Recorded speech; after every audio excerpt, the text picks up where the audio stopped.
Hello friends, ಎಲ್ರಿಗೂ ನಮಸ್ಕಾರ. So ಇವತ್ತಿನ ದಿನ ನಾನು ಹೊಸ ಟಾಪಿಕ್ನ ತಗೊಂಡಿದ್ದೀನಿ. ಆ ಟಾಪಿಕ್ ಹೆಸರು how can I balance earning money and maintaining good relationship. So ಈ ಒಂದು ವಿಚಾರ, ಸೊ ನಾವು ಹಣನೇ ಗಳಿಸ್ತಾ ಹೋದ್ರೆ, ರಿಲೇಶನ್ಶಿಪ್ ಬಗ್ಗೆ ನಾವು ಕಾನ್ಸಂಟ್ರೇಟ್ ಮಾಡಲಿಲ್ಲ ಅಂದ್ರೆ ಹಣ ಗಳಿಸೋಕ್ಕಾಗೋದಿಲ್ಲ. ಸೊ ರಿಲೇಶನ್ಶಿಪ್ ಜೊತೆಗೇನೆ ನಾವು ಕಾಲ ಕಳೀತಾ ಇದ್ದು ಹಣದ ಬಗ್ಗೆ ಯೋಚನೆ ಮಾಡಲಿಲ್ಲ ಅಂತಂದ್ರೆ ಸೊ ಹಣ ಮಾಡ್ಲಿಕ್ಕಾಗೋದಿಲ್ಲ. ಸೊ ಇವೆರಡನ್ನೂ ನಾವು ನಮ್ಮ ದಿನನಿತ್ಯ ಜೀವನದಲ್ಲಿ ಬ್ಯಾಲೆನ್ಸಿಂಗ್ ಮಾಡ್ತಾ ಹೋಗ್ಬೇಕು. ಈ ಕಡೆ ಹಣನು ಗಳಿಸ್ತಾ ಇರಬೇಕು, ಮತ್ತೆ ಹಣ ಉಳಿತಾಯ ಮಾಡಬೇಕು. ಜೊತೆಗೆ ನಾವು ನಮ್ಮ ಫ್ಯಾಮಿಲಿಗೆ ಟೈಮ್ ಕೊಟ್ಟು ಅವ್ರ ಜೊತೆ ನಮ್ಮ ಅನಿಸಿಕೆಗಳನ್ನ ಅಥವಾ ಅವರ ಒಂದು ಸಲಹೆಗಳನ್ನ ಅಥವಾ ನಾವು ಫ್ಯಾಮಿಲಿಗೆ ಕೊಡುವಂತ ಸಲಹೆಗಳನ್ನ ಇಬ್ರು ಒಟ್ಟಿಗೆ ಕೂಡಿ ಸಲಹೆ ತಗೊಂಡು ಸಲಹೆ ಕೊಟ್ಟು ಮತ್ತು ಹಣ ಗಳಿಸೋದಿಕ್ಕೆ ಇಬ್ರು ಕೈಗೂಡಿಸಿದ್ರೆ ಮಾತ್ರ ಈ ಒಂದು ಬ್ಯಾಲೆನ್ಸಿಂಗ್ ಆಗಿ ನಾವು ಹಣ ಅದ್ರ ಜೊತೆಗೆ ಸಂಸಾರ ಆಗಿರ್ಬೋದು ಅಥವಾ ಫ್ಯಾಮಿಲಿ ಆಗಿರ್ಬೋದು ಎಂಟರ್ಟೈನ್ಮೆಂಟ್ ಆಗಿರ್ಬೋದು ಇವೆಲ್ಲನೂ ಕೂಡ ಸುಗಮವಾಗಿ ಹೋಗುತ್ತೆ. ಇಲ್ಲ ಅಂದ್ರೆ ನಾವು ಹಣನೇ ಮಾಡ್ತಾ ಹೋಗ್ತೀವಿ ಅಥವಾ ಫ್ಯಾಮಿಲಿ ಜೊತೆನೇ ಟೈಮ್ ಸ್ಪೆಂಡ್ ಮಾಡ್ಕೊಂಡಿರ್ತೀವಿ ಅಂದ್ರೆ ಬ್ಯಾಲೆನ್ಸಿಂಗ್ ಆಗೋದಿಲ್ಲ. ಸೊ ಹಾಗಾಗಿ ಎರಡೂ ಕೂಡ ನಮ್ಮ ಜೀವನದಲ್ಲಿ ಅತ್ಯಗತ್ಯ ಮತ್ತೆ ತುಂಬಾನೇ ಇಂಪಾರ್ಟೆಂಟ್. ಸೊ ಇವತ್ತಿನ ದಿನ ಆ ವಿಚಾರವಾಗಿ ನಾನು ಮಾತಾಡ್ತಾ ಇದ್ದೀನಿ. ಯಾರೆಲ್ಲ ಫಸ್ಟ್ ಟೈಮ್ ನನ್ನ ವಿಡಿಯೋ ನೋಡ್ತಾ ಇದ್ದೀರಾ, ದಯವಿಟ್ಟು ಈ ವಿಡಿಯೋ ಸಬ್ಸ್ಕ್ರೈಬ್ ಮಾಡ್ಕೊಳ್ಳಿ. ಜೊತೆಗೆ ಬೆಲ್ ಐಕಾನ್ ಇದೆ, ಬೆಲ್ ಐಕಾನ್ ಕೂಡ ನೀವು ಆನ್ ಮಾಡಿ. ಜೊತೆಗೆ ಈ ಮಾಹಿತಿ ನಿಮಗೆ ಇಷ್ಟ ಆದರೆ ನಿಮ್ಮ ಫ್ರೆಂಡ್ಸ್ಗಳಿಗೆ ತಿಳಿಸಿ ಮತ್ತೆ ಈ ವಿಡಿಯೋನ ಶೇರ್ ಮಾಡಿ. ಸೊ ಯಾಕೆ ಹೇಳ್ತಾ ಇದ್ದೀನಿ ಅಂದ್ರೆ ಮುಂದಿನ ದಿನಗಳಲ್ಲಿ ಬೇರೆ ಬೇರೆ ವಿಚಾರಗಳ ಕಂಟೆಂಟ್ಗಳ ಬಗ್ಗೆ ನಾನು ಮಾತಾಡಿದಾಗ ಆ ವಿಚಾರದ ಬಗ್ಗೆ ನಿಮಗೆ ಮಾಹಿತಿ ಬೇಕಾಗಿರುತ್ತೆ. ಎಲ್ಲಿ ಇನ್ವೆಸ್ಟ್ಮೆಂಟ್ ಮಾಡಬೇಕು, ಹೇಗೆ ಮಾಡಬೇಕು, ಎಷ್ಟು ಹಣ ಉಳಿತಾಯ ಮಾಡಬೇಕು. ಸೊ ಈ ಒಂದು ಕಾನ್ಸೆಪ್ಟು ನಿಮಗೂ ಮತ್ತೆ ನಿಮ್ಮ ಫ್ರೆಂಡ್ಸಿಗೆ ಅವಶ್ಯಕತೆ ಇರೋದ್ರಿಂದ ನೀವು ಈ ವಿಡಿಯೋನ ಶೇರ್ ಮಾಡಿ. ಜೊತೆಗೆ ಈ ವಿಡಿಯೋ ಏನ್ ನಾನು ಇವತ್ತಿನ ದಿನ ಮಾತಾಡ್ತಾ ಇದ್ದೀನಿ ಪೂರ್ತಿಯಾಗಿ ನೋಡಿ ನಿಮ್ಮ ಸ್ನೇಹಿತರಿಗೆ ಇದರದ ಅವಶ್ಯಕತೆ ಇದೆ ಖಂಡಿತವಾಗಿ ನೀವು ಎಕ್ಸ್ಪ್ಲೈನ್ ಮಾಡಿ ಅಥವಾ ನೀವು ಅವರಿಗೆ ಶೇರ್ ಮಾಡಿದ್ರೆ ಅವರು ಕೂಡ ನೋಡಿ ಸಬ್ಸ್ಕ್ರೈಬ್ ಮಾಡ್ತಾರೆ. ಸೊ ಈಗ ಹೋಗೋಣ. ಮೊದಲನೇದು ಬ್ಯಾಲೆನ್ಸಿಂಗ್ ಆಫ್ ಅರ್ನಿಂಗ್ ಮನಿ, ಅದರಲ್ಲಿ ಫೈನಾನ್ಷಿಯಲ್ ಪ್ಲಾನಿಂಗ್. ಸೊ ಬ್ಯಾಲೆನ್ಸ್ ನಾವು ಹೇಗೆ ಮಾಡಬೇಕು ಮತ್ತೆ ನಾವು ಫೈನಾನ್ಷಿಯಲ್ ಪ್ಲಾನ್ ಹೇಗೆ ಮೇಂಟೈನ್ ಮಾಡಿದ್ರೆ ನಮ್ಮ ಬ್ಯಾಲೆನ್ಸಿಂಗ್ ಆಗಿರುತ್ತೆ ಅಥವಾ ಎಲ್ಲಿ ಹೇಗೆ ಮಾಡಬೇಕು ಅನ್ನೋದ್ರ ಬಗ್ಗೆ ನೋಡೋಣ. ಫಸ್ಟ್ನೇದು ಸೆಟ್ ಎ ಕ್ಲಿಯರ್ ಗೋಲ್. ಅಂದ್ರೆ ನಾವು ಏನು ಫೈನಾನ್ಷಿಯಲ್ ಹಣ ಅಂದ್ರೆ ದುಡಿತಾ ಇದೀವಿ ಪ್ರತಿ ತಿಂಗಳು ಅಥವಾ ಒಂದಲ್ಲ 3-4 ವಿಧವಾದ ಆದಾಯ ನಮಗೆ ಬರ್ತಾ ಇದೆ ಅಂತಂದ್ರೆ ಆ ಆದಾಯಕ್ಕೆ ನಾವು ಎಷ್ಟು ಹಣನ ಆ ಇಲ್ಲಿ ತನಕ ಖರ್ಚು ಮಾಡಿದ್ವಿ ಅಂದ್ರೆ ನೀವು ಕಳೆದ 6 ತಿಂಗಳು ನೋಡಿದ್ರೆ ಏನ್ ಎಕ್ಸ್ಪೆಂಡಿಚರ್ ಆಗಿದೆ ಅಂತ ಗೊತ್ತಾಗುತ್ತೆ. ಆ ಒಂದು ಆಧಾರದ ಮೇಲೆ ಮುಂದಿನ 6 ತಿಂಗಳಿಗೋ ಅಥವಾ ವರ್ಷಕ್ಕೋ ಅಥವಾ 3 ತಿಂಗಳಿಗೆ ನೀವು ಪ್ಲಾನ್ ಮಾಡಿಕೊಂಡು ನೀವು ಒಂದನ್ನ ಗೋಲ್ ಸೆಟ್ ಮಾಡ್ಕೊಂಡ್ರೆ, ಅದೇ ರೀತಿ ಶಾರ್ಟ್ ಟರ್ಮ್ ಆಗಿರ್ಬೋದು, ಲಾಂಗ್ ಟರ್ಮ್ ಆಗಿರ್ಬೋದು, ನಿಮ್ಮ ಗೋಲ್ ಏನೆಲ್ಲ ನೀವು ಅನ್ಕೊಂಡಿರ್ತೀರ. ಈಗ ನೆಕ್ಸ್ಟ್ ಕಳೆದ ಮೂರ್ ತಿಂಗಳಾದ್ಮೇಲೆ ನಾನೊಂದು ಬೈಕ್ ತಗೊಳ್ಬೇಕು ಅಂತ ಅನ್ಕೊಂಡಿದ್ದೀನಿ ಅಂತಂದ್ರೆ ಆ ಬೈಕ್ಗೆ ನಾನು ಎಷ್ಟು ಹಣ ಸೇವಿಂಗ್ಸ್ ಮಾಡಬೇಕು. ಅಥವಾ ಈಗ ಆಲ್ರೆಡಿ ನಾನು ಉಳಿತಾಯ ಮಾಡ್ಕೊಂಡು ಬಂದಿದ್ದೀನಿ, ಸ್ವಲ್ಪ ಶಾರ್ಟೇಜ್ ಆಗ್ತಿದೆ ಅಂದ್ರೆ ನೀವು 5% ಹೆಚ್ಚಿಗೆ ಮಾಡ್ತೀರಾ ಅಥವಾ 10% ಹೆಚ್ಚಿಗೆ ಮಾಡ್ತೀರಾ. ಈಗ ಉಳಿತಾಯ ಮಾಡಿದ್ರಲ್ಲಿ ಎಷ್ಟು ಹಣ ಹೆಚ್ಚಿಗೆ ಮಾಡ್ಬೇಕು ಅನ್ನೋದ್ರ ಬಗ್ಗೆ ಅಂದ್ರೆ ಶಾರ್ಟ್ ಟರ್ಮ್ ಗೋಲ್ ಅಲ್ಲಿ ನಾನು ಹೇಳ್ತಾ ಇರೋದು. ಮತ್ತೆ ಲಾಂಗ್ ಟರ್ಮ್ ಗೋಲ್ ನೀವೇನಾದ್ರೂ ಮನೆ ಕಟ್ಟಬೇಕು ಅಂತಿದ್ರೆ ಎಷ್ಟು ಉಳಿತಾಯ ಮಾಡ್ಬೇಕಾಗತ್ತೆ ಅಥವಾ ಎಷ್ಟು ಲೋನ್ ತಗೊಳ್ಬೇಕಾಗತ್ತೆ. ಇಲ್ಲಿ ನಾನು ನನ್ನ ವಿಡಿಯೋಸ್ಗಳಲ್ಲಿ ಏನ್ ಹೇಳ್ತಾ ಇದ್ದೀನಿ ಅಂತಂದ್ರೆ ಲೋನ್ಗೆ ಹೋಗೋದು ಬೇಡ, ಲೋನ್ಗೆ ಹೋಗೋ ಬದಲಾಗಿ ಎಷ್ಟು ಸಾಧ್ಯ ಆಗುತ್ತೆ ನೀವು ಅಷ್ಟನ್ನ ಉಳಿತಾಯ ಮಾಡ್ತಾ ಬನ್ನಿ ಅನ್ನೋದ್ರ ಬಗ್ಗೆ ಕಾನ್ಸೆಪ್ಟ್ ನಾನು ಜಾಸ್ತಿ ಹೇಳ್ತಾ ಇದ್ದೀನಿ. ಸೊ ನಾನು ಲೋನಿಗೆ ಹೋಗಿ ಅಂತ ಪ್ರಿಫರ್ ಮಾಡಲ್ಲ. ಬಟ್ ಲಾಂಗ್ ಟರ್ಮ್ ಗೋಲ್ ಅಂದಾಗ ನಾವು ಒಂದು ಮನೆ ತಗೊಳ್ತೀವಿ ಅಥವಾ ಸೈಟ್ ಪರ್ಚೇಸ್ ಮಾಡ್ತೀವಿ ಅಂತ ನಮ್ಮ ಮೈಂಡ್ ಅಲ್ಲಿ ಇದ್ದಾಗ ಈಗಿನ ಬೆಲೆ ಅಂದ್ರೆ ಹೆಚ್ಚಿಗೆ ಆಗ್ತಾ ಇರೋದ್ರಿಂದ ನಾವು ಕಡಿಮೆ ಅಂದ್ರೂ ನಾವು 50 ಲಕ್ಷದಿಂದ 1 ಕೋಟಿ 2 ಕೋಟಿ ಈ ತರ ಏರಿಯಾ ಮೇಲೆ ಅಥವಾ ಒಂದು ಏನ್ ಹೇಳ್ತೀವಿ, ನಾವು ಏನ್ ಕನ್ಸ್ಟ್ರಕ್ಷನ್ ಮಾಡ್ತೀವಿ ಇದ್ರ ಮೇಲೆ ಡಿಪೆಂಡ್ ಆಗುತ್ತೆ. ಸೊ ನಾವು ಏನ್ ಪ್ಲಾನ್ ಮಾಡ್ಕೊಂತೀವಿ, ನಮ್ಮ ಗೋಲ್ ಹೆಂಗಿರೋದು ಅದ್ರ ಆಧಾರದ ಮೇಲೆ ನಾವು ಉಳಿತಾಯ ಮಾಡಕ್ಕೆ ಸ್ಟಾರ್ಟ್ ಮಾಡ್ಬೇಕಾಗುತ್ತೆ. ಸೊ ಮೊದಲನೇದು ನೀವು ಗೋಲ್ ಸೆಟ್ ಮಾಡಬೇಕು. ಎರಡನೇದು budgeting. Create a budget the allocates funds for essential expenses, savings and leisures activities. So ನೀವು ಬಡ್ಜೆಟ್ ಮಾಡ್ಕೊಳ್ಬೇಕು. ಎಷ್ಟು ಹಣ ಖರ್ಚು ಮಾಡಬೇಕು, ಎಷ್ಟು ಹಣ ಉಳಿತಾಯ ಮಾಡಬೇಕು, ಈ ತಿಂಗಳು ಎಷ್ಟು ಖರ್ಚು ಮಾಡಬೇಕು. ಕಳೆದ ತಿಂಗಳು ನಾನು 10,000 ರೂಪಾಯಿ ಖರ್ಚು ಮಾಡಿದೆ ಅಂದ್ರೆ ಆ 10,000ನೇ ಖರ್ಚು ಮಾಡಬೇಕಾ, ಅಥವಾ ಅದರಲ್ಲಿ ಯಾವ್ದಾದ್ರು ಕಟ್ ಮಾಡಕ್ಕಾಗುತ್ತಾ. ಸೊ ಈ ವಿಚಾರದ ಬಗ್ಗೆ ನೀವು ಬಡ್ಜೆಟ್ ಮಾಡಿಕೊಂಡು ಉಳಿತಾಯ ಮಾಡ್ತಾ ಹೋದ್ರೆ ನಿಮ್ಮ ಬ್ಯಾಲೆನ್ಸಿಂಗ್ ಏನಿದೆ, ಮನಿ ಬ್ಯಾಲೆನ್ಸ್ ಮಾಡ್ಲಿಕ್ಕೆ ಒಂದು ಅವಕಾಶ ಸಿಗುತ್ತೆ. ಮೂರನೇದು, ಇನ್ವೆಸ್ಟ್ ವೈಸ್ಲಿ. ಅಂದ್ರೆ consider investing in asset that can grow your wealth over time. ಅಂದ್ರೆ ನೀವು ಪ್ರತಿ ತಿಂಗಳು ನಿಮ್ಮ ಆದಾಯದಲ್ಲಿ 5% ಆಗಿರ್ಬೋದು, ಅಥವಾ 10% ಆಗಿರ್ಬೋದು, ಅಥವಾ 15%, ಅಂದ್ರೆ ನಿಮ್ಮ ಆದಾಯ ಮತ್ತೆ ನಿಮ್ಮ ಖರ್ಚಿನ ಆಧಾರದ ಮೇಲೆ ಕಡಿಮೆ ಕಡಿಮೆ ಕಡಿಮೆ ಅಂದ್ರೂ ನೀವು 10% ಅಷ್ಟು ಹಣನ ನಂದಲ್ಲ ಅಂತ ನೀವು ತೆಗ್ದಿಡ್ಬೇಕು. ಆ ಹಣನ ನೀವು ಟಚ್ ಮಾಡಕ್ ಹೋಗ್ಬಾರ್ದು.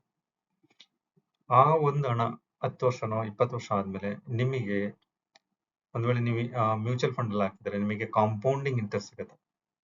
ಅಂದ್ರೆ 13ರಿಂದ 15% ವರೆಗೆ ನಿಮಗೆ ರೇಟ್ ಆಫ್ ಇಂಟ್ರೆಸ್ಟ್ ಸಿಗುತ್ತೆ. ಸೊ ನಿಮ್ಮ ಹಣ ಏನ್ ಹಾಕಿದಿರಾ ಅದಕ್ಕೆ ಲಾಭವಾಗಿ 15% ಅಷ್ಟು ನಿಮಗೆ ಹಣ ಸಿಗುತ್ತೆ. ಯಾಕೆಂತ ಹೇಳಿದ್ರೆ ನೀವು ಹಣನ ಒಂದು ಬಟ್ಟೆಯಲ್ಲೋ ಚೀಲದಲ್ಲೋ ಕಟ್ಟಿ ನೀವು ಗೂಡಲ್ಲಿ ಇಟ್ಟರೆ ಹಣ ಬೆಳೆಯೋದಿಲ್ಲ. ಮತ್ತೆ ಇನ್ಫ್ಲೇಷನ್ ಅಂದ್ರೆ ಪ್ರತಿ ವರ್ಷ, ಪ್ರತಿ 3 ತಿಂಗಳು, ಪ್ರತಿ 6 ತಿಂಗಳಿಗೆ ಹೆಚ್ಚಿಗೆ ಆಗ್ತಾ ಹೋಗ್ತಾ ಇರೋದ್ರಿಂದ ನಿಮ್ಮ ಹಣ ಬೆಳೆಯೋದಿಲ್ಲ. ಎಲ್ಲಿ ನೀವು ಗೂಡಲ್ಲಿ ಇಟ್ಕೊಂಡ್ರೆ ಅಥವಾ ಡಬ್ಬಿಲಿ ಇಟ್ಕೊಂಡ್ರೆ. ಅದೇ ನೀವು ಹಣನ ಒಂದು ಕಡೆ ಇನ್ವೆಸ್ಟ್ ಮಾಡಿದ್ರೆ, ಅಥವಾ ಮ್ಯೂಚುವಲ್ ಫಂಡ್ ಅಲ್ಲಿ ಹಾಕಿದ್ರೆ, ಅಥವಾ ಸ್ಟಾಕ್ ಮಾರ್ಕೆಟ್ ಅಲ್ಲಿ ಹಾಕಿದ್ರೆ ಹಣ ಬೆಳೀತಾ ಹೋಗುತ್ತೆ. ನಿಮ್ಮ ಇನ್ಫ್ಲೇಷನ್ ಏನ್ ರೇಟ್ ಇನ್ಫ್ಲೇಷನ್ ಆಗುತ್ತೆ ಆ ಹಣಕ್ಕೆ ಅದಕ್ಕೆ ಮ್ಯಾಚ್ ಆಗುತ್ತೆ. ಉದಾಹರಣೆಗೆ ಇವತ್ತಿನ ದಿನ ನಾನು 1 kg ಆಪಲ್ ತಗೊಂತೀನಿ ಅಂದ್ರೆ 180 ರೂಪಾಯಿಂದ 250 ರೂಪಾಯಿ ತನಕನು ಚೆನ್ನಾಗಿರೋ ಆಪಲ್ ತಗೊಳ್ಬೇಕಾಗುತ್ತೆ.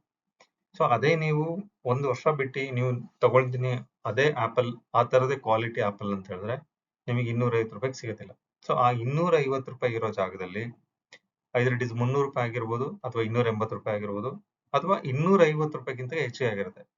ಸೊ ನೀವು ಹಣನ ಗಂಟು ಕಟ್ಟು ಡಬ್ಬಿಲೋ ಅಥವಾ ಗೂಡಲ್ಲೋ ಇಟ್ಟರೆ ಹಣ ಬೆಳೆಯೋದಿಲ್ಲ. ಸೊ ಹಾಗಾಗಿ ನಾನು ನಿಮಗೆ ಏನ್ ಸಜೆಸ್ಟ್ ಮಾಡಕ್ ಹೇಳ್ತೀನಿ ಅಂತಂದ್ರೆ, ನಿಮಗೆ ಸ್ಟಾಕ್ ಬಗ್ಗೆ ಮಾಹಿತಿ ಇದೆ, ಸ್ಟಾಕ್ ಮಾರ್ಕೆಟ್ ಅಂತಂದ್ರೆ ನೀವು ಅಲ್ಲಿ ಇನ್ವೆಸ್ಟ್ಮೆಂಟ್ ಮಾಡಿ. ಅಥವಾ ನಾನು ಯಾವ್ದು ರಿಸ್ಕ್ ತಗೊಳಕ್ ರೆಡಿ ಇಲ್ಲ, ನನಗೆ ಮಿನಿಮಮ್ 5% 6% ಇಂಟ್ರೆಸ್ಟ್ ಸಿಕ್ಕಿದ್ರೆ ಸಾಕು ಅನ್ನೋಂಥ ಮೆಂಟಾಲಿಟಿ ಇದ್ರೆ ನೀವು RD ಹೋಗಿ ಅಥವಾ ಫಿಕ್ಸ್ಡ್ ಡೆಪಾಸಿಟ್ ಮಾಡಿ. ಸೊ ಈ fixed deposit RD recurring deposit ಮಾಡಿದ್ರೆ ಏನಾಗುತ್ತೆ ಅಂದ್ರೆ ನಿಮ್ಮ ಅಂದ್ರೆ ಬರೋ ಅಂತ ಇನ್ಫ್ಲೇಷನ್ ಏನ್ ಖರ್ಚು ಜಾಸ್ತಿ ಆಗುತ್ತೆ ಆ ಖರ್ಚಿಗೆ ಮ್ಯಾಚ್ ಆಗೋದಿಲ್ಲ. ಸೊ ಹಾಗಾಗಿ ಸ್ವಲ್ಪ ಮಟ್ಟಿಗೆ ಅಂದ್ರೆ 10 ರೂಪಾಯಿ ಇರೋ ಜಾಗದಲ್ಲಿ 15 ರೂಪಾಯಿ ಆಗಿರುತ್ತೆ. ಸೊ 15 ರೂಪಾಯಿ ಇರೋ ಜಾಗದಲ್ಲಿ ನೀವು ಮ್ಯಾಕ್ಸಿಮಮ್ ಅಂದ್ರೆ 10ರಿಂದ 12 ರೂಪಾಯಿ ಕೊಡ್ಬೋದಾಗುತ್ತೆ. ಇನ್ನ 3 ರೂಪಾಯಿ ಅಥವಾ 4 ರೂಪಾಯಿ ಏನು ಡಿಫರೆನ್ಸ್ ಇರುತ್ತೆ ಆ ಡಿಫರೆನ್ಸ್ ಪೋರ್ಷನ್ ನಿಮಗೆ ಪಾಕೆಟ್ ಇಂದ ಹೋಗುತ್ತೆ. ಅದರ್ವೈಸ್ ನೀವು ನಿಮ್ಮ ಕ್ರೆಡಿಟ್ ಕಾರ್ಡ್ ಇಂದ ಪೇಮೆಂಟ್ ಮಾಡ್ಬೇಕಾಗುತ್ತೆ, ಅಥವಾ ಲೋನ್ ತಗೊಂಡು ಪೇಮೆಂಟ್ ಮಾಡ್ಬೇಕಾಗುತ್ತೆ. ಸೊ ಹಾಗಾಗಿ ನೀವು ಇನ್ಫ್ಲೇಷನ್ಗೆ ನೀವು ಮ್ಯಾಚ್ ಮಾಡಬೇಕು ಅಂತಂದ್ರೆ you have to go with the investment through the mutual fund or in the stock market. So ಹಾಗೆ ಹೇಳ್ತಾ ನೆಕ್ಸ್ಟ್ ಪಾಯಿಂಟ್ ಹೋಗೋಣ. Time management is very important in our life. ಯಾಕಂತ ಹೇಳಿದ್ರೆ ನಾವು ನಮ್ಮ ವರ್ಕ್ ಮತ್ತೆ ಅಂದ್ರೆ ರೆಗ್ಯುಲರ್ ವರ್ಕ್ ಲೈಫ್ ಮತ್ತೆ ನಮ್ಮ ಫ್ಯಾಮಿಲಿ ಲೈಫ್ ಈ ಎರಡನ್ನು ಬ್ಯಾಲೆನ್ಸಿಂಗ್ ಮಾಡಬೇಕಾದ್ರೆ ನಾವು ನಮ್ಗೆ ಏನು ವರ್ಕ್ ಅಲರ್ಟ್ ಮಾಡಿರ್ತಾರೆ 8 ಅವರ್ಸ್ ಆಗಿರ್ಬೋದು, 8.5 ಅವರ್ಸ್ ಆಗಿರ್ಬೋದು, ಅಥವಾ 9 ಅವರ್ಸ್ ಆಗಿರ್ಬೋದು, ಆ ಒಂದು ಟೈಮಲ್ಲಿ ನೀವು ಪರ್ಟಿಕ್ಯುಲರ್ ವರ್ಕ್ ಮಾಡಿಕೊಂಡು ಇನ್ನು ಉಳಿದಿದ್ದ ಸಮಯ ಏನಿರುತ್ತೆ ನೀವು ಫ್ಯಾಮಿಲಿಗೆ ಟೈಮ್ನ ಕೊಡಬೇಕಾಗುತ್ತೆ. Allocate time for work, personal activities and relationship. So ನನಗೆ ಬೆಳಗ್ಗೆ 9:30ಯಿಂದ 6 ಗಂಟೆ ತನಕ ನಾನು ಫ್ಯಾಕ್ಟರಿಗೆ ಹೋಗ್ತಾ ಇದ್ದೀನಿ, ಅಥವಾ ನಾನು ಆಫೀಸಿಗೆ ಹೋಗ್ತಾ ಇದ್ದೀನಿ, ಅಥವಾ ಇನ್ನೇನೋ ಕೆಲಸ ಮಾಡ್ತಾ ಇದ್ದೀನಿ ಅಂತಂದ್ರೆ ಆ ಪರ್ಟಿಕ್ಯುಲರ್ ಟೈಮಲ್ಲಿ ನೀವು ಆಫೀಸ್ ಕೆಲಸ ಏನಿರುತ್ತೆ ಆಫೀಸ್ ಕೆಲಸನ ನೀವು ಕಂಪ್ಲೀಟ್ ಮಾಡ್ಕೊಳ್ಬೇಕಾಗತ್ತೆ. ಇನ್ನ 6:30 ನಂತರನ ಅಥವಾ 6ರಿಂದ 10 ಗಂಟೆ 12 ಗಂಟೆ ಅಥವಾ ನೆಕ್ಸ್ಟ್ ಬೆಳಗಿನ ಜಾವ ತನಕ ನೀವು ಫ್ಯಾಮಿಲಿಗೆ ನಿಮ್ ಟೈಮ್ ಕೊಟ್ರೆ ನಿಮ್ಮ ಬ್ಯಾಲೆನ್ಸಿಂಗ್ ಅಂದ್ರೆ ಕೆಲಸ ಮಾಡೋದ್ ಕಡೆನೂ ಮ್ಯಾಚ್ ಆಗುತ್ತೆ, ನಿಮ್ಮ ಫ್ಯಾಮಿಲಿನೂ ಕೂಡ ಮ್ಯಾಚ್ ಆಗುತ್ತೆ. ಅದರ್ವೈಸ್ ಏನಾಗುತ್ತೆ ಒಂದ್ ಕಡೆ ಏರುಪೇರು ಈ ತರ ಇದ್ದಾಗ ಏನಾಗುತ್ತೆ ಮ್ಯಾಚ್ ಆಗೋದಿಲ್ಲ. ಮ್ಯಾಚ್ ಆಗಿಲ್ಲ ಅಂತಂದ್ರೆ ಏನಾಗುತ್ತೆ, ಭಿನ್ನ ಅಭಿಪ್ರಾಯ ಬರುತ್ತೆ ಮನಸ್ಸಲ್ಲಿ. ಸೊ ಹಾಗಾಗಿ ನೀವು ಎರಡನ್ನೂ ಬ್ಯಾಲೆನ್ಸ್ ಮಾಡ್ಬೇಕಂದ್ರೆ ಕೆಲಸ ಅಂತ ಬಂದಾಗ ಕೆಲಸದ ಕಡೆ ಕಾನ್ಸಂಟ್ರೇಟ್ ಮಾಡ್ಬೇಕಾಗತ್ತೆ. ಫ್ಯಾಮಿಲಿ ಅಂತಂದು ಬಂದಾಗ ಕೆಲಸನ ತಗೊಂಡು ಬಂದು ಫ್ಯಾಮಿಲಿ ಜೊತೆ ಮರ್ಜ್ ಮಾಡಿ ಅಲ್ಲಿ ರಿಲೇಶನ್ಶಿಪ್ ಹಾಳಾಗುತ್ತೆ. ಸೊ ಹಾಗಾಗಿ ಕೆಲಸ ಟೈಮಲ್ಲಿ ಕೆಲಸ ಮಾಡಬೇಕು, ಮನೆಗೆ ಬಂದಾಗ ಫ್ಯಾಮಿಲಿ ಜೊತೆ ನೀವು ಟೈಮ್ ಸ್ಪೆಂಡ್ ಮಾಡಿ, ಮನೆಯವ್ರ ಜೊತೆ ನಿಮ್ಮ ಅನಿಸಿಕೆಗಳನ್ನ, ನಿಮ್ಮ ಗೋಲ್ಗಳ ಬಗ್ಗೆ ಮಾತಾಡಿ, ಅಥವಾ ನಿಮಗೆ ಯಾವುದೆಲ್ಲ ಆಕ್ಟಿವಿಟೀಸ್ ನಿಮಗೆ ಇಂಟ್ರೆಸ್ಟ್ ಇದೆ, ಆ ಇಂಟ್ರೆಸ್ಟ್ ಇರೋ ಒಂದು ಆಕ್ಟಿವಿಟೀಸ್ನ ನಿಮ್ಮ ಫ್ಯಾಮಿಲಿ ಜೊತೆ ಹಂಚ್ಕೊಂಡಾಗ ಏನಾಗುತ್ತೆ, ಮಿಂಗಲ್ ಆಗಿ ಎಲ್ಲದೂ ಕೂಡ ಚೆನ್ನಾಗಿ ಹೋಗುತ್ತೆ, ಸುಗಮವಾಗಿ. So next is efficiency at work, maximum productivity during the work hours. Work hours ಅಲ್ಲಿ ಏನಿದೆ ಅದು ನೀವು ಮ್ಯಾಕ್ಸಿಮಮ್ ಕೊಡಬೇಕಾಗುತ್ತೆ. Reduce over time, increase free time. ನೀವು ಓವರ್ ಟೈಮ್ ಏನ್ ಮಾಡ್ತಾ ಇದ್ದೀರಾ, ಸರಿ ನನಗೆ ಓವರ್ ಟೈಮ್ ಮಾಡಿದ್ರೆ 1,500, 2,000 ಅಥವಾ 5,000 ತನಕ ಸಿಗುತ್ತೆ ಅಂತ ಹೇಳಿದ್ರೆ ಅದು ಕೆಲವೊಂದು ಸಮಯ ಮಾತ್ರ ನೀವು ಅದನ್ನ ಸೀಮಿತವಾಗಿ ಇಟ್ಕೊಳ್ಬೇಕು. ಮಾಡ್ಲೇಬೇಡಿ ಅಂತ ಹೇಳಲ್ಲ, ಎಲ್ಲಿ ಅವಶ್ಯಕತೆ ಇರುತ್ತೆ, ಯಾವಾಗ ಅವಶ್ಯಕತೆ ಇರುತ್ತೆ ಆ ಟೈಮಲ್ಲಿ ಮಾಡಿ. ಇನ್ನ ಕೆಲವೊಮ್ಮೆ ನಿಮಗದು ಓವರ್ ಟೈಮ್ ಮಾಡೋದು ಬೇಕಾಗಿಲ್ಲ ಅಂತಂದಾಗ ದಯವಿಟ್ಟು ಸ್ಟಾಪ್ ಮಾಡಿ. You have to time spend with your family. So ಹಾಗಾಗಿ ಏನಾಗುತ್ತೆ, ನಿಮ್ಮ ಅಲ್ಲಿ ಎಫಿಷಿಯಂಟ್ ವರ್ಕ್ ಕೂಡ ಆಗುತ್ತೆ, ನಿಮ್ಮ ಫ್ಯಾಮಿಲಿ ಜೊತೆ ಕೂಡ ನಿಮ್ಮ ಮೈಂಡ್ ಫ್ರೀ ಆಗುತ್ತೆ, ನಿಮ್ಮ ಬಾಡಿ ಫ್ರೀ ಆಗುತ್ತೆ. ಸೊ ಮೈಂಡ್ ಸೆಟ್ ಮತ್ತೆ ಬಾಡಿ ಫ್ರೀ ಆದಾಗ ಏನಾಗುತ್ತೆ, ನಿಮ್ಮ ವರ್ಕ್ ಆಟೋಮೆಟಿಕಲಿ ಏನಾಗುತ್ತೆ, ಪ್ರೊಡಕ್ಟಿವಿಟಿ ಇನ್ಕ್ರೀಸ್ ಆಗುತ್ತೆ. So next, healthy relationship and money, mind set shift. View money as a tool of enhancing life rather than central force. ನಾವು ಹಣವನ್ನೇ ಕೇಂದ್ರ ಬಿಂದುವಾಗಿ ಇಟ್ಕೊಂಡು ಅದ್ರ ಕಡೆನೆ ಕಾನ್ಸಂಟ್ರೇಟ್ ಮಾಡಬಾರ್ದು ಆಕ್ಚುಲಿ. ಹಾಗೆ ಮಾಡಿದ್ರೆ ಏನಾಗುತ್ತೆ ಅಂದ್ರೆ ನಮ್ಮ ಜೀವನದಲ್ಲಿ ಯಾವುದೇ ರೀತಿ ಬದಲಾವಣೆಗಳು ಆಗೋದಿಲ್ಲ ಅಥವಾ ಸುಧಾರಣೆ ಮಾಡ್ಕೊಳಕ್ ಆಗೋದಿಲ್ಲ. ಸೊ ಒಂದೇ ಕಡೆ ಕಾನ್ಸಂಟ್ರೇಷನ್ ಅಥವಾ ಒಂದೇ ಮೈಂಡ್ ಸೆಟ್ ಇಟ್ಕೊಂಡು ಯಾವತ್ತು ಕೆಲಸ ಮಾಡಬಾರ್ದು. ಎರಡನ್ನೂ ಸಮತೋಲನವಾಗಿ ಬ್ಯಾಲೆನ್ಸಿಂಗ್ ಮಾಡ್ತಾ ಬರಬೇಕು. ಫ್ಯಾಮಿಲಿ, ರಿಲೇಶನ್ಶಿಪ್, ಅವ್ರ ಜೊತೆ ಟೈಮ್ ಸ್ಪೆಂಡ್ ಮಾಡಬೇಕು, ಮತ್ತೆ ಜೊತೆಗೆ ಅರ್ನಿಂಗ್ ಕೂಡ very important. So open communication, discuss financial goals and concerns openly with the family and friends, avoid misunderstanding. So ಇದು ಆಕ್ಚುಲಿ ತುಂಬಾನೇ ಒಳ್ಳೆ ಪಾಯಿಂಟ್ ಆಕ್ಚುಲಿ ನಾನು ಹೇಳಕ್ ಹೊರಟಿದ್ದೀನಿ. ಏನಂತಂದ್ರೆ, ನಾವು ಯಾವುದೇ ಕೆಲಸ ಮಾಡ್ತಾ ಇದೀವಿ ಅಂತ ಹೇಳಿದ್ರೆ we are not hiding that point. ಯಾವುದೇ ತರ ಮುಚ್ಚಿಡಬಾರ್ದು. ಅದು ಮುಚ್ಚಿಟ್ಟೇನಾಗುತ್ತೆ ಅಂತ ಹೇಳಿದ್ರೆ ಮಿಸ್ಅಂಡರ್ಸ್ಟ್ಯಾಂಡಿಂಗ್ ಬರುತ್ತೆ. ಐದರ್ ಇಟ್ ಇಸ್ ಫ್ಯಾಮಿಲಿಯಲ್ಲಿ ಬರ್ಬೋದು ಅಥವಾ ಫ್ರೆಂಡ್ಸ್ ಸರ್ಕಲ್ ಅಲ್ಲಿ ಕೂಡ ಬರ್ಬೋದು. ಒಂದು ವೇಳೆ ನಾನು ಆಸ್ ಎ ಕೋಚ್, ನಾನು ಕೋಚ್ ಆಗಿ ಕೆಲಸ ಮಾಡ್ತಾ ಇದ್ದೀನಿ ಅಂತ ನಾನು ನನ್ನ ಫ್ಯಾಮಿಲಿಗೆ ನಾನು ಹೇಳಲಿಲ್ಲ ಅಂತ ಹೇಳಿದ್ರೆ, ಸೊ ನಾನೇನೋ ಟೈಮ್ ಸ್ಪೆಂಡ್ ಮಾಡ್ತಾ ಇದ್ದೀನಿ, ಅನಾವಶ್ಯಕವಾಗಿ ಎಲ್ಲೋ ಏನೋ ಒಂದು ಕೆಲಸ ಮಾಡ್ತಾ ಇದ್ದಾನೆ ಅನ್ನೋ ಒಂದು ಮನೋಭಾವನೆ ಬರುತ್ತೆ. ಸೊ ಹಾಗಾಗಿ ನನ್ನ ಗೋಲ್ ಏನಿದೆ, ನಾನು ಫೈನಾನ್ಷಿಯಲಿ ಫ್ರೀ ಆಗಬೇಕು ಅಂದ್ರೆ ನಾನು ಏನೆಲ್ಲ ಮಾಡಬೇಕು, ಸೊ ನನಗೆ ನನ್ನ ಫ್ಯಾಮಿಲಿ ಸಪೋರ್ಟ್ ಬೇಕು ಅಂದಾಗ ನಾನು ಏನ್ ಮಾಡ್ತಾ ಇದ್ದೀನಿ, ನನ್ನ ಗೋಲ್ ಏನಿದೆ, ಸೊ ಇದೆಲ್ಲ ನಾನು ನಮ್ಮ ಫ್ಯಾಮಿಲಿ ಜೊತೆ ಹೇಳ್ಕೊಂಡಾಗ ಸೊ ಅವ್ರ ಕಡೆಯಿಂದ ನನಗೆ ಕೆಲವೊಂದು ಸಜೆಷನ್ ಸಿಗುತ್ತೆ ಅಥವಾ ಇಂಪ್ರೂವ್ಮೆಂಟ್ ಏರಿಯಾ ಸಿಗುತ್ತೆ, ಅಥವಾ ಈ ಟೈಮಲ್ಲಿ ಮಾಡಿ ಆ ಟೈಮಲ್ಲಿ ಮಾಡಿ ಅಂತ ಒಂದು ಗೈಡೆನ್ಸ್ ಕೊಡ್ತಾರೆ. ಸೊ ಆ ಗೈಡೆನ್ಸ್ ಮೇಲೆ I can improve my coaching business ಆಗಿರ್ಬೋದು, ಅಥವಾ ಲರ್ನಿಂಗ್ ಆಗಿರ್ಬೋದು, ಅಥವಾ ಟೈಮ್ ಕೊಡುವಂಥದ್ದಾಗಿರ್ಬೋದು. Either it is family or the business or in the study. So ಹಾಗಾಗಿ ಓಪನ್ ಆಗಿ ಡಿಸ್ಕಷನ್ ಮಾಡಿ, ಯಾವುದೇ ವಿಚಾರ ಇದ್ರೂ ಫ್ಯಾಮಿಲಿ ಜೊತೆ ಮಾತಾಡಿದಾಗ ಏನಾಗುತ್ತೆ, ನಿಮ್ಮ ಮೈಂಡ್ ಸೆಟ್ ಕೂಡ ಸ್ವಲ್ಪ ಫ್ರೀ ಆಗುತ್ತೆ, ನಿಮಗೂ ಸ್ವಲ್ಪ ರಿಲ್ಯಾಕ್ಸ್ ಆಗುತ್ತೆ. ಅಥವಾ ನೀವೇನಾದ್ರೂ ಸ್ವಲ್ಪ ಸಮಯ ಟೈಮ್ ಸ್ಪೆಂಡ್ ಮಾಡಬೇಕು ಫ್ಯಾಮಿಲಿ ಜೊತೆ, ಅಥವಾ ನಾನು ಇವತ್ತು ಕೆಲ್ಸಕ್ಕೆ ಹೋಗ್ತಾ ಇಲ್ಲ ಅಂದಾಗ ಏನಾಗುತ್ತೆ, ಅವರು ನಿಮಗೆ ಸಪೋರ್ಟ್ ಮಾಡ್ತಾರೆ, ನಿಮ್ಮ ಹೆಲ್ತ್ ಬಗ್ಗೆ ಕಾಳಜಿ ಮಾಡ್ತಾರೆ. ಸೊ ಈ ಒಂದು ವಿಚಾರದಾಗಿ ಪ್ರತಿಯೊಂದನ್ನು ಕೂಡ ಅಂದ್ರೆ ನಾವು ಅಥವಾ ನೀವು ಓಪನ್ ಆಗಿ ಡಿಸ್ಕಷನ್ ಮಾಡಿದಾಗ ನಿಮಗೆ ಸೂಕ್ತವಾದ ಒಂದು ಮಾರ್ಗದರ್ಶನ ಸಿಗುತ್ತೆ ಅಂತ ನಾನು ಹೇಳ್ತೀನಿ.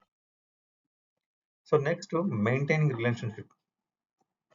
ಸೊ ಇಲ್ಲೂ ಕೂಡ discuss finances, share your financial goals and challenges with your partners and close friends members to build trust and understanding.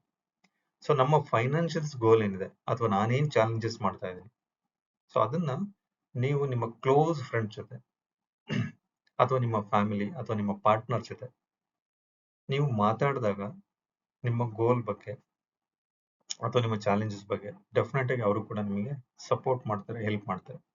So ಹಾಗಾಗಿ ಫೈನಾನ್ಷಿಯಲ್ ಗೋಲ್ಸ್ ಕೂಡ ಮಾತಾಡಬೇಕು, ಮತ್ತೆ ನಿಮ್ಮ ರೆಗ್ಯುಲರ್ ಕಮ್ಯುನಿಕೇಶನ್ ಕೂಡ ಮಾತಾಡಬೇಕು.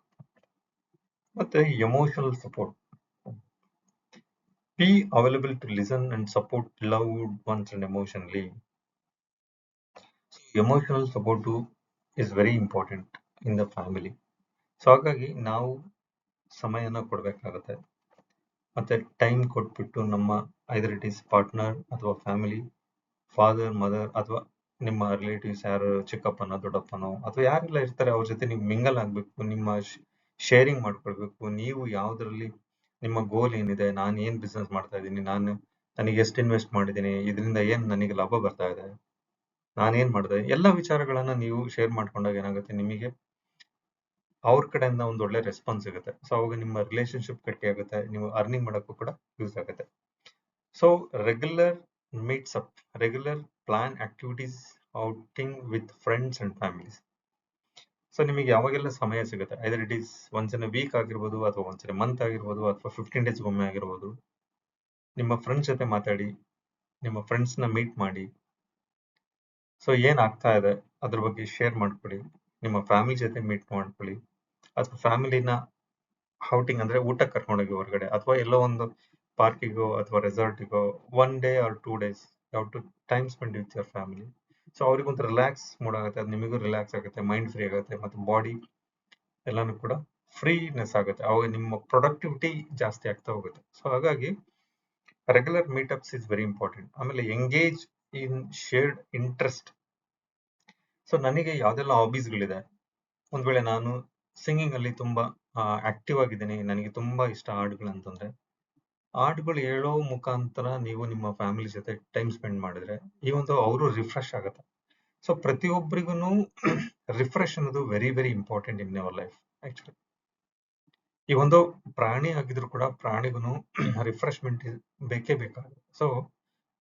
ಸೊ ಮನುಷ್ಯನಿಗೂ ಕೂಡ ಅಷ್ಟೇನೆ, ಅವರಿಗೆ ರಿಫ್ರೆಶ್ ಆಗ್ತಾ ಇರ್ಲಿಲ್ಲ ಅಂತಂದ್ರೆ, ಒಂದೇ ತರ ನಮ್ಮ ಕೆಲಸಗಳು ಅಥವಾ ಒಂದೇ ಭಾವನೆಯಲ್ಲಿ ನಾವು ಹೋಗ್ತಾ ಇದ್ರೆ ನಮ್ಮ ಪ್ರೊಡಕ್ಟಿವಿಟಿ ಇನ್ಕ್ರೀಸ್ ಆಗೋದಿಲ್ಲ, ಅಥವಾ ನಾವು ಮಾಡಿದ್ದೇ ಮಾಡ್ತಾ ಇದ್ರೆ ಏನಾಗುತ್ತೆ ಅಂದ್ರೆ ಬೋರ್ ಅನ್ಸುತ್ತೆ, ಸಾಕಪ್ಪ ಲೈಫ್ ಅಂತ ಅನ್ಸುತ್ತೆ. ಸೊ ಹಾಗಾಗಿ refreshment is very important. Refreshment ಆಗ್ತಾ ಇರಬೇಕು, ಫ್ಯಾಮಿಲಿ ಜೊತೆ ಟೈಮ್ ಸ್ಪೆಂಡ್ ಮಾಡಬೇಕು, ಹಣನ ಗಳಿಸ್ಬೇಕು, ನಿಮ್ಮ ಫ್ರೆಂಡ್ಸ್ನ ಮೀಟ್ ಮಾಡಬೇಕು, ಓಪನ್ ಹಾರ್ಟ್ಲಿ ನೀವು ಓಪನ್ ಆಗಿ ಮಾತಾಡಬೇಕು. ಸೊ ಈ ವಿಚಾರಗಳು ನಿಮ್ಮ ಒನ್ಸ್ ಇನ್ ಅ ವೀಕ್ ಅಥವಾ ಎವ್ರಿ ಡೇ ಈ ತರ ಆಗ್ತಾ ಇದ್ರೆ ಏನಾಗುತ್ತೆ ಅಂದ್ರೆ ನಿಮ್ಮ ಬ್ಯಾಲೆನ್ಸಿಂಗ್ ಅಂದ್ರೆ ಲೈಫ್ ಮತ್ತೆ ಅರ್ನಿಂಗ್ ಮನಿ ಎರಡನ್ನೂ ಬ್ಯಾಲೆನ್ಸಿಂಗ್ ಮಾಡೋದಕ್ಕೆ ಈಸಿ ಆಗುತ್ತೆ.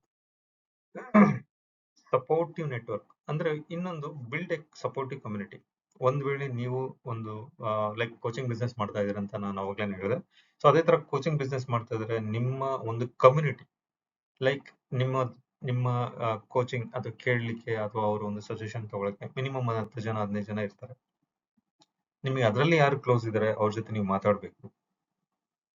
ಎನ್ಕರೇಜಿಂಗ್ ಮಾಡುವಂಥವ್ರು, ಅಥವಾ ಪರ್ಸನಲ್ ಅಂಡ್ ಫೈನಾನ್ಷಿಯಲ್ ಗ್ರೋತ್, ನಿಮ್ಮ ಫೈನಾನ್ಷಿಯಲ್ ಗ್ರೋತ್ ಬಗ್ಗೆ ಅವರು ನಿಮಗೆ ತುಂಬಾ ಮೋಟಿವೇಟ್ ಮಾಡ್ತಾರೆ, ಅಥವಾ ಈಗಲ್ಲ ಈಗ ಅಂತ ಹೇಳ್ತಾರೆ. ಅಥವಾ ನಿಮ್ಮ ಫ್ಯಾಮಿಲಿ ಅವರೇ ನಿಮಗೆ ತುಂಬಾ ಕ್ಲೋಸ್ ಇದ್ದಾರೆ, ಅಥವಾ ನಿನ್ನ ವೈಫ್ ಅಥವಾ ಹಸ್ಬೆಂಡ್ ಯಾರು ನಿಮಗೆ ಸಪೋರ್ಟ್ ಮಾಡ್ತಾರೆ, either it is financial or personal, ಯಾವುದೇ ವಿಚಾರವಾಗಿ ಅವ್ರ ಜೊತೆ ನೀವು ನಿಮ್ಮ ನೆಟ್ವರ್ಕ್ ನ ಬಿಲ್ಡ್ ಮಾಡುವಂಥದ್ದು ವೆರಿ ಇಂಪಾರ್ಟೆಂಟ್. ಮತ್ತೆ seek help when needed, don't hesitate to seek advice from the financials adviser. ಒಂದ್ ವೇಳೆ ನಿಮಗೆ ಫೈನಾನ್ಷಿಯಲ್ಸ್ ಬಗ್ಗೆ ಮಾಹಿತಿ ಬೇಕು ಅಂತಂದ್ರೆ, ಅಥವಾ ನನ್ನ ಲೈಫ್ ನಲ್ಲಿ ಏನೋ ಒಂದು ಕೊರತೆ ಇದೆ, ಅಥವಾ ಕೌನ್ಸಿಲಿಂಗ್ ತಗೊಳ್ಬೇಕು ಅಂತಿದ್ರೆ, ಅಥವಾ ನಾನು ಡಾಕ್ಟರ್ ಹತ್ರ ಹೋಗ್ಬೇಕು ಅಂತಿದ್ರೆ, ಸೊ ದಯವಿಟ್ಟು ಹೆಸಿಟೇಟ್ ಮಾಡ್ಕೊಳ್ಬೇಡಿ. ನಿಮಗೆ ಏನು ಸಮಸ್ಯೆ ಇದೆ ಅದನ್ನ ನೀವು either it is doctor, counsellor or financial adviser or lawyer, ಯಾವುದೇ ವಿಚಾರ ಆಗಿರ್ಬೋದು, don't hesitate. You have to go and talk with them and get an idea from them. ನಿಮಗೆ ಐಡಿಯಾ ಸಿಕ್ಕಾಗ ಏನಾಗುತ್ತೆ, ನಿಮಗೆ ರಿಲ್ಯಾಕ್ಸ್ ಆಗುತ್ತೆ ನಿಮ್ಮ ಮೈಂಡ್, ಅಥವಾ ಐದರ್ ಇಟ್ ಇಸ್ ನೀವು ನೆಕ್ಸ್ಟ್ ಡೇ ಕೆಲಸ ಮಾಡೋದಕ್ಕೆ ಒಂದು ಹುಮ್ಮಸ್ ಬರುತ್ತೆ, ಅಥವಾ ನಿಮ್ಮ ಫ್ಯಾಮಿಲಿ ಜೊತೆ ಟೈಮ್ ಸ್ಪೆಂಡ್ ಮಾಡೋದಕ್ಕೆ ಈಸಿ ಆಗುತ್ತೆ. ಸೊ ಹಾಗಾಗಿ ಪ್ರತಿಯೊಂದು ಕಾಂಪೊನೆಂಟ್ ನಾನು ಏನ್ ಹೇಳ್ತಾ ಇದ್ದೀನಿ, ಹಣನ ಗಳಿಸ್ಬೇಕು, ಫ್ಯಾಮಿಲಿನೂ ಬೇಕು, ಫ್ಯಾಮಿಲಿ ಜೊತೆ ನೀವು ಎಂಟರ್ಟೈನ್ಮೆಂಟ್ ಆಗಿರ್ಬೇಕು, ಜೊತೆಗೆ ನಿಮ್ಮ ಮೈಂಡ್ ಫ್ರೀ ಇರಬೇಕು, ನಿಮ್ಮ ಬಾಡಿ ರಿಲ್ಯಾಕ್ಸ್ ಆಗಬೇಕು. ಸೊ ಇದೆಲ್ಲ ಆದಾಗ ಏನಾಗುತ್ತೆ, ನಿಮಗೆ ಆಟೋಮೆಟಿಕ್ ಆಗಿ ನಿಮ್ಮ ಇನ್ಕಮ್ ಅಥವಾ ನಿಮ್ಮ ಆದಾಯ ಏನ್ ಹೇಳ್ತಾ ಇದ್ದೀನಿ ಅದು ಗ್ರೋತ್ ಆಗುತ್ತೆ, ಅಥವಾ ನಿಮ್ಮ ಮೈಂಡ್ ರಿಲ್ಯಾಕ್ಸ್ ಆದಾಗ ಏನಾಗುತ್ತೆ, ನಿಮ್ಮ ಪ್ರೊಡಕ್ಟಿವಿಟಿ ಇನ್ಕ್ರೀಸ್ ಆಗುತ್ತೆ, ನೀವು ಹೊಸ ಹೊಸ ಯೋಚನೆ ಮಾಡೋದೊಂದು ಅವಕಾಶ ಸಿಗುತ್ತೆ. ಸೊ ಆ ಹೊಸ ಯೋಚನೆ ಬಂದಾಗ ನೀವು ಇಂಪ್ಲಿಮೆಂಟ್ ಮಾಡ್ತಿರಲ್ಲ, ಅದು ಇಟ್ ವಿಲ್ ಎಫೆಕ್ಟಿವ್ ಆಗಿ ಅದನ್ನ ಕಾರ್ಯಗತ ಆಗುತ್ತೆ. ಸೊ ಅವಾಗ ಮೇ ಬಿ ನೀವು ಯಾವ್ದೋ ಒಂದು ಲೈಕ್ ಪ್ರೊಡಕ್ಷನ್ ಡಿಪಾರ್ಟ್ಮೆಂಟ್ ಅಲ್ಲಿ ಇರ್ತೀರಾ ಅಂತ ಅನ್ಕೊಳ್ಳೋಣ. ನೀವೇನೋ ಹೊಸದಾಗಿ ಯೋಚನೆ ಮಾಡಿ ಹೊಸದಾಗಿ ಇಂಪ್ಲಿಮೆಂಟ್ ಮಾಡ್ತೀರಾ ನೀವು ಆರ್ಗನೈಸೇಷನ್ ಅಂದಾಗ, ಅದು ಒಂದ್ ವೇಳೆ ಕ್ಲಿಕ್ ಆಯ್ತು ಅಂದ್ರೆ you will get a benefit or you will get a promotion or incentive kind of thing any, ನಿಮಗೆ ಅದು ಮೋಟಿವೇಟ್ ಮಾಡುತ್ತೆ. ಸೊ ಈ ತರದ ವಿಚಾರಗಳನ್ನ ಇದ್ದಾಗ, ಸೊ ನಿಮ್ಮ ಮೈಂಡಿಗೆ, ನಿಮ್ಮ ಬಾಡಿಗೆ ಮತ್ತೆ ನಿಮ್ಮ ಫ್ಯಾಮಿಲಿ ಜೊತೆ ಟೈಮ್ ಸ್ಪೆಂಡ್ ಮಾಡಬೇಕು, ಮತ್ತೆ ನೀವು ರಿಲ್ಯಾಕ್ಸ್ ಆಗಿರ್ಬೇಕು, ನಿಮ್ಮ ಬಾಡಿಗೆ ಕೂಡ ರಿಲ್ಯಾಕ್ಸ್ ಕೊಡಬೇಕು ಅಂತ ನಾನು ಹೇಳ್ತಾ ಇದ್ದೀನಿ. By implementing these strategies, you can effectively balancing earning money with maintaining strong supportive relationship. So ಇದೆಲ್ಲ ಕಾಂಪೊನೆಂಟ್ ನಾನು ಏನ್ ಹೇಳ್ತಾ ಇದ್ದೀನಿ, ಅದು ಎಫೆಕ್ಟಿವ್ ಆಗಿರ್ಬೇಕು, ಸ್ಟ್ರಾಂಗ್ ಇರಬೇಕು ಅಂತಂದ್ರೆ, ನೀವು ಒಂದು ಫೈನಾನ್ಷಿಯಲಿ ಸ್ಟ್ರಾಂಗ್ ಆಗ್ಬೇಕಂದ್ರೆ you have to set a goal, budget ಮಾಡಬೇಕು, ಮತ್ತೆ ಇನ್ವೆಸ್ಟ್ ಇಲ್ಲಿ ಅಂತ ಮಾಡಬೇಕು. ಅದೇ ತರ ಫ್ಯಾಮಿಲಿಗೆ ಟೈಮ್ ಕೊಡಬೇಕು, ಮತ್ತೆ ಓಪನ್ ಆಗಿ ಮಾತಾಡಬೇಕು. ನಿಮ್ಮ ಗೋಲ್ಸ್ ಏನಿದೆ ಅದನ್ನ ಹಂಚ್ಕೊಳ್ಬೇಕು, ನೀವು ಅವ್ರ ಕಡೆಯಿಂದ ಹೆಲ್ಪ್ ತಗೊಳ್ಬೇಕು. ಸೊ ಇದೆಲ್ಲ ಮಾಡಿದಾಗ ಏನಾಗುತ್ತೆ, ಎರಡು ಮರ್ಜ್ ಆಗಿ ಎರಡು ಬ್ಯಾಲೆನ್ಸಿಂಗ್ ಆಗುತ್ತೆ. ಸೊ ನಾನು ಒಂದೇ ಕಡೆ ಮಾಡ್ತೀನಿ ಅಂದ್ರೆ ಒಂದು ಹೀಗಿರುತ್ತೆ, ಒಂದು ಹೀಗಿರುತ್ತೆ. ಸೊ ಅವಾಗ ನಿಮಗೆ ಬ್ಯಾಲೆನ್ಸಿಂಗ್ ಆಗೋದಿಲ್ಲ. ಸೊ ಲಾಸ್ಟ್ನೇ slide, nurturing a healthy relationship with money. Reflect on your money beliefs. ನಿಮಗೆ ನೀವೇನು ಆದಾಯ ಮಾಡ್ತಾ ಇದ್ದೀರಾ ಅಥವಾ ಹಣದ ಬಗ್ಗೆ ನಿಮಗೆ ನಂಬಿಕೆ ಇರಬೇಕು. ನೀವು ಒಂದು ಇನ್ವೆಸ್ಟ್ ಮಾಡಕ್ ಹೋಗ್ತಾ ಇದ್ದೀರಾ ಅಂದ್ರೆ ಅದರಿಂದ ಏನ್ ಆದಾಯ ಬರುತ್ತೆ ಅಥವಾ ಎಷ್ಟು ಹಣ ಸಿಗುತ್ತೆ, ಈ ತರದೆಲ್ಲ ನಿಮಗೆ ಬಿಲೀವ್ಸ್ ಇದ್ದಾಗ ಮಾತ್ರ ನಿಮ್ಮ ಗ್ರೋತ್ ಆಗ್ತಾ ಹೋಗುತ್ತೆ. ಮತ್ತೆ ಸೆಟ್ ಎ ಕ್ಲಿಯರ್ ಫೈನಾನ್ಷಿಯಲ್ಸ್ ಗೋಲ್. ನೀವು ಗೋಲ್ ನ ಸೆಟ್ ಮಾಡ್ಕೊಳ್ಬೇಕು, ಮತ್ತೆ ಬಡ್ಜೆಟಿಂಗ್ ಮಾಡ್ಕೊಳ್ಬೇಕು. Save very important, 10%, minimum 10%. ಒಂದ್ ವೇಳೆ ನನಗೆ ಮ್ಯಾಕ್ಸಿಮಮ್ 25% ಮಾಡಕ್ ಅವಕಾಶ ಇದೆ ಅಂದ್ರೆ ದಯವಿಟ್ಟು ಯು ಹ್ಯಾವ್ ಟು ಗೋ.